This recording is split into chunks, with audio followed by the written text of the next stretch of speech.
कांग्रेस को दी है, ये नहीं लगता गठबंधन उठाने आपको ज्यादा चीज नहीं है। देखिए, गठबंधन में क्या ज्यादा क्या कम सवाल ही नहीं है। सवाल ये देश का किसान आंदोलन कर रहा है, नौजवान जहां जाए वहां पर तख्ती लेके खड़ा है कि जो भर्तियां हो रही हैं या पेपर लीक हो रहा है या सरकार समय पर भर्ती नहीं करा पा रही है।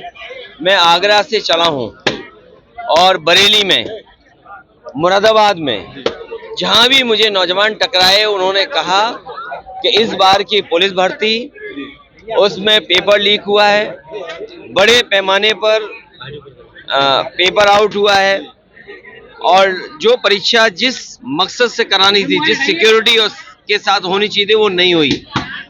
नौजवान मांग कर रहे हैं कि जांच के साथ साथ परीक्षा दोबारा हो। और जिस तरह से इलाहाबाद में पेपर लीक ARO और उसको लेकर के आंदोलन कर रहे हैं नौजवान, सोचिए जो सरकार दावा कर रही है डबल इंजन की, और सरकार में जो भी अभी तक परीक्षा हुई है सब में पेपर लीक हुए हैं, तो आप कैसे उम्मीद कर सकते हो कि नौजवानों के सपने पूरे होंगे। नौजवान बरसों बरस तैयारी करता है और तैयारी करने के बाद परीक्षा देकर के नौकरी पाना चाहता है। एक तो सरकार नौकरी समय पर नहीं निकालती, और समय पर अगर नौकरी भी निकलती है तो वो पेपर लीक कर देते हैं, और ये सरकार जानबूझ करके इसलिए करा रही है जिससे कि नौजवानों को नौकरी न देना पड़े। इलेक्ट्रोल को लेकर सरकार कर रही है। इलेक्ट्रोल बॉन्ड एक अलग विषय है, वो तो अब आंकड़े सामने हैं। लोकतंत्र में पीछे से सबसे ज्यादा मदद अगर किसी की हुई तो भारतीय जनता पार्टी की। कम से कम भारतीय जनता पार्टी को बताना चाहिए जनता को कि इलेक्ट्रोल बॉन्ड पाने में उन्होंने कितने उद्योगपतियों का साथ दिया है।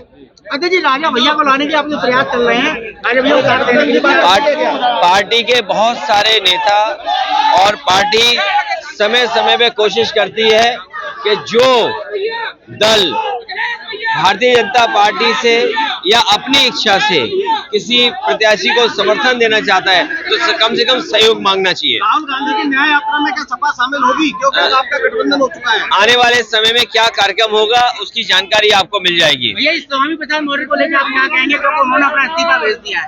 वो बात खत्म हो गई, अब तो गठबंधन है और बातें आगे बढ़ानी है, चुनाव की तैयारी करनी है, तारीख आने वाली है, कौन किसको छोड़ के जा रहा है वो आपसे बेहतर कौन जानता होगा। किसान आंदोलित है, वो MSP के कानून की मांग कर रहे हो। ये भारतीय जनता पार्टी को सोचना चाहिए। एक तरफ किसान नेता चौधरी चरण सिंह जी को भारत रत्न दे रहे हैं, स्वामीनाथन जिन्होंने किसानों को कैसे लाभकारी मूल्य मिल जाए उसके लिए फार्मूला दिया, उन्हें भारत रत्न दिया, भारत रत्न दे रहे हैं आप, वहीं किसानों के ऊपर आप जो लाठी गोला जो कुछ हो सकता है अन्याय कर रहे हैं। कम से कम किसानों को लाभकारी मूल्य दें, और अगर ये $5 ट्रिलियन और दुनिया में 5वीं अर्थव्यवस्था बनाने का सपना देख रहे हैं तो बिना किसानों की आय बढ़े हुए ये सपना पूरा नहीं होगा। क्या इस बार PDA का फार्मूला हिट होगा जिसको आप मुख्य मुद्दा बना रहे हैं?